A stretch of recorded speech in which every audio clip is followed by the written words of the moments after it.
What's going on, guys? Sticks here with the Token Minorities, bringing you another deck on Pokemon TCGO, and today I am bringing you a very cool deck that was used by Shintaro, basically the Mega Audino guy, at, I think, Japan Internationals or Regional in Japan or something to that effect. He used this deck. It was given to me by Face Palm Tree, and I saw that and I was like, okay, I have to do that. Now, before I get into the deck, just a reminder that if you like this video or found it helpful, please leave a like, drop a comment, click that subscribe button. It helps us out a ton, and lets us do more cool stuff for you guys. And also, I will warn you that this is going to be a shorter live. I'm currently pre-recording a crap ton of content because I'm heading to Italy for 2 weeks and thus will not be in a position to record. So I'm having to do this ahead of time, and initially the upload on this day was intended to be a TCG and chill session, just a nice random one, but then I was given this deck list right before I'm about to leave and decided that, you know what, this is such a cool deck that I really just have to do this. So unfortunately it's going to have to be a little bit shorter of a live as I am really crunched for time, but this is such a cool deck that I can't not do it. And also, one final thing, the question of the day. I know normally it's an actual question, but this is over a week late. But 4th of July has come and gone in the US. Actually, at the time of recording this, 4th of July is tomorrow, but that's beside the point. But at the time this video goes up, 4th of July has come and gone. I'm a little over a week, and it just got me thinking about how thankful I am to be able to record Pokemon content, by my ability to be an adult that still records Pokemon content and is able to make videos on YouTube for that effect. And so instead of an answer to the question of the day, please just put a thank you to all the people, particularly the troops, that have sacrificed to make it possible for you to be able to view this content, and also just to play whatever game you want and not be in a position where decisions are made for you, where you're able to make your own decisions. And I know that I'm saying this as an American citizen, but wherever you are watching in the entire world, if you are able to watch this video, please give a thank you to all the people that have sacrificed their time, and in even some cases have sacrificed their lives for us to be able to make this kind of content, watch this content, play Pokemon, play whatever games we want, do whatever we want, be whatever we want. So, I mean, yeah, it's a little bit sappy, a lot sappier than my normal question of the day, but it just got me thinking about that, and I just want to give a gigantic thank you to all those that have sacrificed so much for my ability to be an adult male that still plays Pokemon and makes YouTube videos about it. So thank you so much to all of you, and any of you watching, thank you from the bottom of my heart, not just from myself, but from all the TTM members. Thank you so much. But anyway, onto the deck. Like I said, this is a deck that the Audino guy was using, and you know it's going to be something crazy if the Mega Audino guy is using it. I mean, but clearly it's very good, because he usually had, or I mean, Mega Audino at least was able to win Worlds just out of nowhere. So yeah, this is going to be a very fun one, centered around the combination of Marshadow, but you guys know what Marshadow does, the ability Shadow Hunt. This Pokemon can use attacks of any basic Pokemon in your discard pile, and then you combine that with things that can use different attacks, like Seismitoad, Dialga to a lesser extent, but I'll talk about the combo in a little bit, and then Dusk main Necrozma for the Meteor Tempest attack, and it's Sun's Eclipse GX. I might say Solar Eclipse. I've been saying Solar Eclipse quite a bit recently, accidentally, but anyway, the combination is able to work because of Energy Grace Milotic.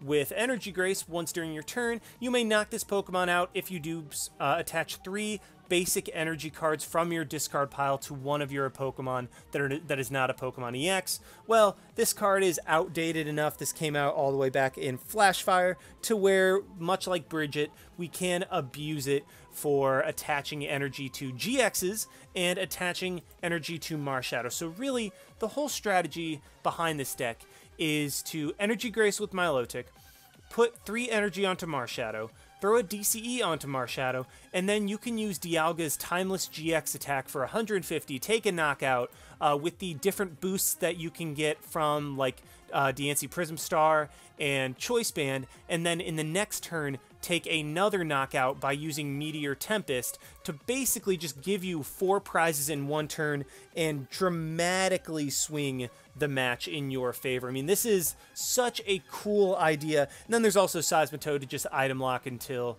you're able to set up that situation.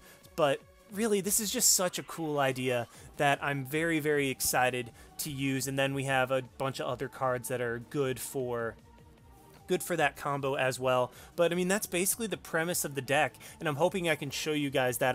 Have not tested this deck out because this was just given to me, and I'm very excited to use it. I just like, you know what, this deck proved that it could be good in competition, so I'm just gonna roll with it, make a few changes, make a few personal changes to make it a little more consistent for me anyway. I will be going over like the certain changes that I did make and what the original list had, but anyway, on to just the numbers of mons. We are running 2/2 of Shaymin and Lele. Shaymin gives you that little extra push in that turn if you need to extend just a little bit more for a few more cards in your hand. That's what Shaymin allows you to do. Meanwhile, Lele just is great because Lele allows you to get a supporter. So really, if you just want like a Sycamore, an N, or a Guzma or something like that, then Lele is the way to go. But Shaymin is just for a few extra cards per turn where you don't have to use a supporter to get those extra cards. We are running 2 copies of Dialga-GX, and honestly, there were just 2 copies of the Metal Dialga, but I only had 1, so I just threw in a copy of the Dragon Dialga, as they both have the exact same attacks, and I could go off on some BS about how, oh, I'm just trying to mix up the type weaknesses, and nah, I really just had only 1 of the Metal Dialgas, and so I just threw in another of the Dragon, because same attack, same exact attack cost. It does nothing except be a different type of Dialga, so it does not matter at all. I just went with both of them because I was like, they look kind of cool next to each other. But we're running 2 of them because Timeless GX is so important for this deck. It's so important for the strategy of just being able to Timeless into another big attack. Just be able to Timeless into a Meteor Tempest, take 4 prizes back to back is just absolutely absurd and is really what makes this deck actually work. So yeah, that's why there's 2 Dialga, just because Timeless is so important to the strategy. 1 Dialga Prism Star, wow. Diancie Prism Star for the Princess's Cheers to do more damage with Marshadow. 2 Marshadow, you could run more, but there's actually only 2 run in this deck, just because you can also, you know, Milotic onto the Dusk main or Milotic onto the Dialga, and also you're only attacking with Marshadow when your strategy is up and ready to go. So normally when you finally do attack with Marshadow, you're taking like 3-4 prizes to where you don't need more than 2 Marshadow, and if need be, you can always just attack with like Dialga or the Dusk main Necrozma. Running 3/2 of Feebas into Milotic. Unfortunately, Feebas does have that annoying little thing where it has 30 HP and can be sniped down by Jet Punch from Buzzwole, so that's why we're running more Feebas than Milotic, just so all of our Feebas can't necessarily just be knocked out very quickly and very easily. And then 1 Seismitoad. I believe that his list had 2 Seismitoad and only 1 Duskmane. I think I added a Duskmane and got rid of a Seismitoad, but I do think I remember only 1 Duskmane being in the list, just because that's not as important. It's still important, but not as important to the strategy. However, I decided that an extra Duskmane was necessary for just being able to consistently get that Timeless into a Meteor Tempest. As for the items, got 4 Battle Compressor. I believe there was only 3 in the original list. I went with 4, again, for consistency.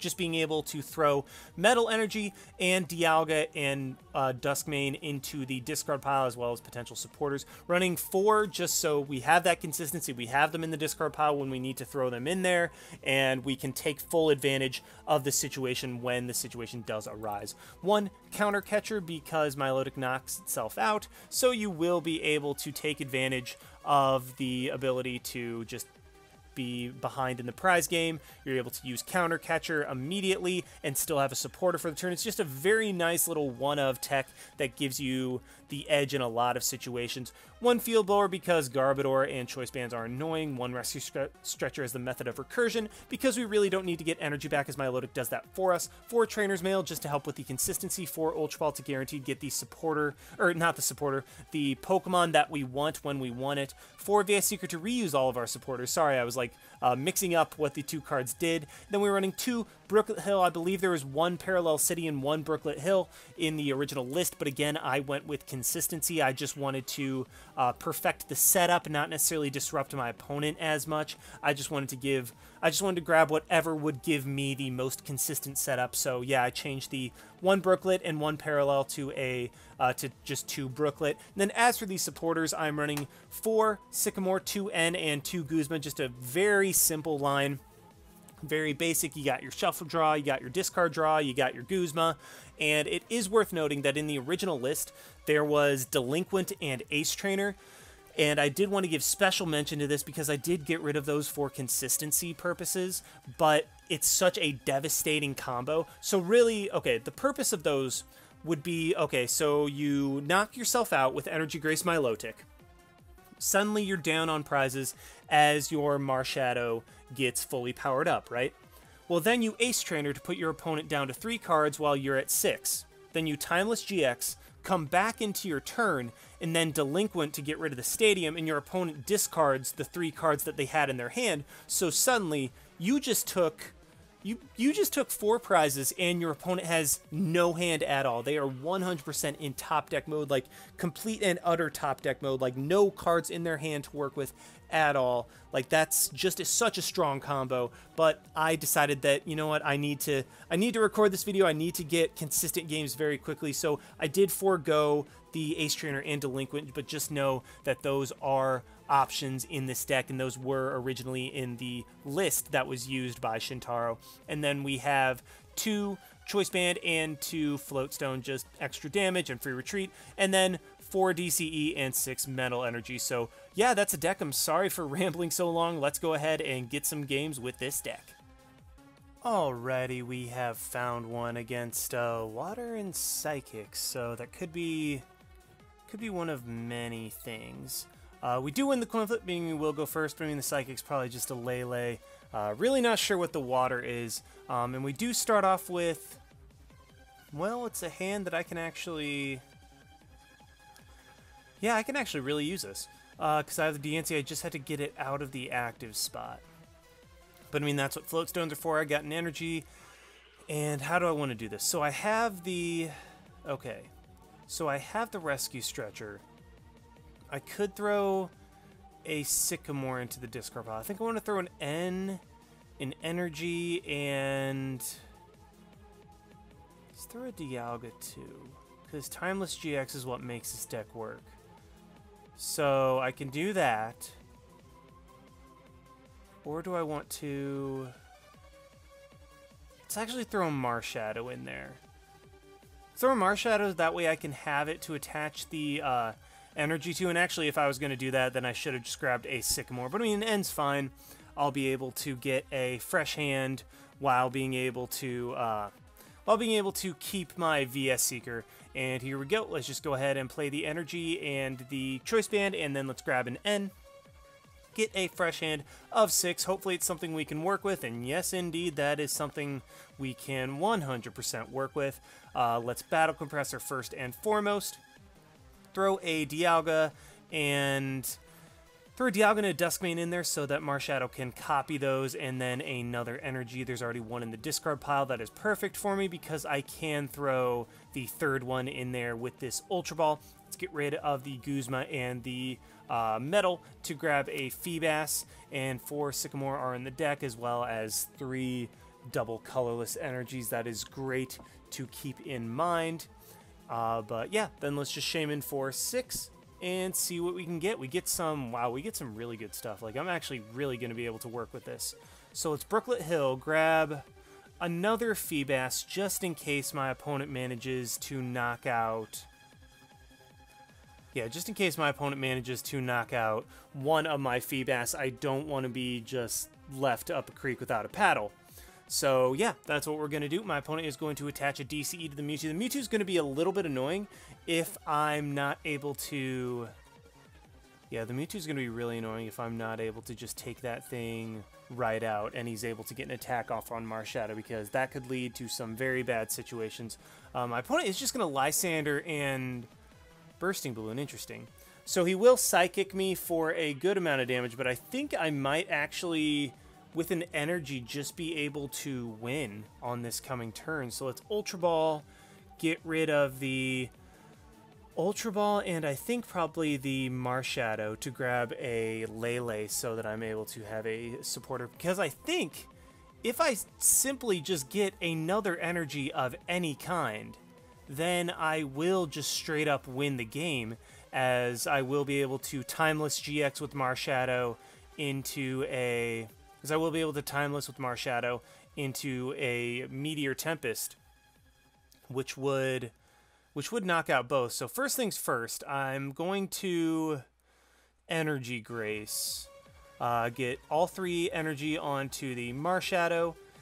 And then this also activates the Counter Catcher, which allows me to work around the Bursting Balloon this coming turn. And like I said, if I get just a single energy, I will be able to Timeless the Alolan Vulpix into a Meteor Tempest on the Mewtwo, and that will win me the game. So let's go ahead and Lele for a Sycamore. Pray that we draw into an energy or some way to get another energy. And yes, we do. We get the DCE or the Metal Energy. It really doesn't matter which. So let's just DCE up this Marshadow. Let's evolve the Feebas into Milotic just in case he has any... Actually, it really doesn't matter. But let's just go ahead and Timeless. Skip the between turn steps. Yeah, that's fine. Let's go ahead and just Timeless, knock out the Vulpix. And now, as my opponent goes back into Mewtwo, and I get another turn, I could play out this turn, but there's no point. I'm just going to go ahead and Meteor Tempest, knock out the Mewtwo, and that is... I'll be honest, that's so awesome. Like, we were able to pull that off turn 1, or the first game that we get with this. And I really haven't been able to test too much with this deck, but yeah, just being able to pull that off immediately is honestly awesome. Like, that is so cool that we were just able to do that, and we even get a Burning Shadows pack off of that. Maybe we can get another Marshadow. But yeah, that was a very short first game, but kind of really awesome at the same time, just because of how quickly and consistently we were able to pull that off. I mean, admittedly, I was very skeptical about this deck concept at first, because I was like, okay, that looks just really gimmicky, but I mean, it apparently works. So let's go ahead and try to find another one and hope I'm able to find some consistency once again with this deck. Alrighty, we have found another one against Kenny9094 with a Fighting and Dark deck. So considering that Dark is probably Zoroark, that means 2 prizes. That is Fighting Week, so we are definitely going to try to take advantage of that as much as we can. And we start off with a Dusk main. That is less than ideal, but is, I mean, it's not the worst thing in the world. It's still something that we can target for, we can target with Milotic, and then also Meteor Tempest at the, yeah, Solar Eclipse GX as well, be able to hit for 250 and then 220, but then at the same time we won't be able to do the Timeless GX play, which I really, really want to pull off. So I think, yeah, I think that's going to be kind of what I try to do. I think I still might try to just pull the Timeless GX play. I mean, even though it might be somewhat suboptimal, I think I'm still going to go for that just because. And then we also get a Feebas, so that is very solid. Let's see if I can get like an Ultra Ball or something off of this Trainer's Mail. Well, don't really get anything. Might as well just grab the VS Seeker for later, and then let's end. Hopefully get some stuff that we can work with. And there we go. That is definitely something we can work with. So let's Battle Compressor first. I can actually not necessarily prioritize getting a Sycamore in there, just because I already have an N in the discard pile. So what I'm going to actually do this turn is just Battle Compressor, get rid of 2 metal and a Dialga, I think. Just because, I mean, regardless, like I said, I still have the N in this discard pile, so it's not like I'm risking not having a... Yeah, it's not like I'm risking not having a supporter in there. I'll have a supporter regardless, and then I might even be able to get one off of this, and I actually do. I get a Sycamore off of this Trainer's Mail, so that is perfect for next turn, and yeah, we can just end the turn right there. What I can do this coming turn is evolve the Feebas into Milotic, Float Stone up the Duskmane Necrozma, Sycamore, hopefully draw into a Marshadow or something, and then hopefully find also a way to throw a Duskmane into the discard pile so that I will have access to Meteor Tempest. That whole Timeless into Meteor Tempest would be very, very cool. He does just attach to Zorua. And if my opponent doesn't have, or doesn't get another Pokemon out, I will be able to pull off the Timeless into Tempest for the win. But he does not only get one Pokemon down, he gets another one down in Buzzwole, and then he also gets a Sudowoodo.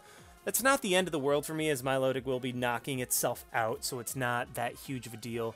And I draw into a Dialga, so yeah, I probably could have just thrown the Duskmane into the discard pile. Let's Brooklet Hill, because this guaranteed allows me to get my Marshadow out, so that I can just Milotic onto that. Let's play the Float Stone onto the Duskmane, and then I could knock my Milotic out, but I think I just want to Sycamore that way. There we go. Okay, so I now have enough for the Timeless GX. What I could also do is Milotic onto the Duskmane, and that was kind of my backup plan. If I did not draw into an energy, I would have just Energy Graced onto the Duskmane and then gone for the Solar Eclipse GX to take a one-hit knockout, or I could have also just slashed, I guess. But I mean, what fun is that? And then also, while I'm down on prizes, I might as well just take advantage of that while I can. And then what I can do now is retreat into the Marshadow. And even though this is just a single prize Pokemon, I think what I'm just going to go ahead and do is Timeless. Yeah, because it forces him to put up something that he does not want to put up. And I will immediately be able to get a knockout on it. He actually puts up the Buzzwole as well. So this is gorgeous for me. Because what I can do is Ultra Ball first. Get rid of the N and the Lele, I think. Let's get rid of the N and the Lele to grab a Duskmane that I can throw into the discard pile. And then how do I want to do this? So I think I can just... Okay, so it's a question of, do I want to play the Seismitoad down, throw a DCE on it? Or what energy do I want to put on Marshadow? Because... Man, this is tricky. So I think... No, do I want to... Yeah, let's put this onto Marshadow. That way, just drawing into a regular metal energy next turn will allow me to Meteor Tempest back to back, because I can just discard a DCE. And then let's do that, evolve the Feebas into a Milotic, and then Battle Compressor, get rid of a Guzma and that last metal so that I have Energy Grace for next turn. Let's also get rid of the Counter Catcher, because at this point I'm going to start pulling ahead in prizes very quickly. And do I want to do that? Ah, no, I shouldn't have. That was a... Oh, man, that was dumb. Because I'm going to have three cards in the discard pile, or 3 energy in the discard pile regardless, because of Meteor Tempest. So I should not have just gotten rid of that metal energy. And I mean, that my inexperience with this deck is showing up and not necessarily knowing what to Battle Compressor at certain times. So, I mean, that was a dumb play, but I mean, that's just comes from me not being as comfortable with the deck, knowing what to do in certain situations as somebody who actually use this deck regularly. My opponent does end me, but that's fine. I still have the Milotic to be able to just Energy Grace. I should be able to still attack, and oh, the Enhanced Armor comes out, so yeah, that's wow, voice crack. Yeah, that's even worse. If I get an energy somehow, I should be able to just shred, and I actually do just draw right into a DCE. So what I can do, Battle Compressor to thin out my deck a little bit more. Do I want to do that? Yeah, let's go ahead and do that, because I can't think of anything like off the top of my head. Let's get rid of the Feebas for sure, because I really don't need that anymore. And then, yeah, just the other Battle Compressor, because all the other stuff is outs to either cards or a supporter. So let's go ahead and do that. Field Blower, get rid of the Brooklet Hill so my opponent can't search out anything else, and the Choice Band off of Buzzwole, because that will be an issue. And yeah, let's just go ahead and attach to the Marshadow, and then yeah, let's just go ahead. Actually, is there anything cooler that I can do? No, not really. Actually, if Zoroark was active, I could have Quaking Punched for the knockout, but unfortunately that's not what we can do, so I'm just going to go ahead and Shred, knock out the Rockruff, and then whatever my opponent promotes next turn, all I have to do is just Energy Grace with the Milotic that I have on the bench, get an energy back on a Marshadow, and then I can just Meteor Tempest for the game. Yeah, it gives my opponent a prize, but my opponent is not going to be able to take 4 prizes in this upcoming turn. Unless he's playing a whole lot of Metal Energy and a Dialga that I don't know about, that's just not going to be... It's just not going to be possible. But we do see the Choice Band and the Brooklet Hill come down. Probably should have just went ahead and played my Brooklet, so that's one less thing for me to potentially draw into if my opponent ends me. Field Blower does come out. What's he getting rid of? Just the Float Stone off my Dusk main, that is fine. And yeah, my opponent just forfeits. I mean, there was really nothing that he could have done at that point to prevent me from winning the game because I had the Milotic on board. It'd be one thing if I was still trying to draw into that, and not drawing into a Milotic would have given him just a free prize off of Feebas with a Jet Punch, and even if he didn't pull that off, I would still have to draw into the Milotic for the Energy Grace. But I had the Milotic on board. I would have easily just been able to knock myself out and then attach the energies necessary to the Marshadow. If he somehow managed to knock out Marshadow, I would have been able to attach the energies onto my Duskmane Necrozma and then Meteor Tempest for the knockout. So my opponent needed somehow to knock out the Marshadow, also needed a Fighting Fury Belt, and then needed me to not draw into a Guzma. So, I mean, I really don't think that there is a possible way that my opponent could have done that at that point. Yeah, I'm really sorry that this is such a short live and so much shorter than normal, but this was going to be just a regular TCGO live, but I got this list right as I'm heading out for Italy, so I couldn't not do that, and I was just like, screw it. They'll understand if it's a shorter live, but with a really cool deck. So hope you guys forgive me, but also hope you enjoyed. Like, comment, subscribe, all that good stuff, and this is Styx signing out. Why not? See you guys.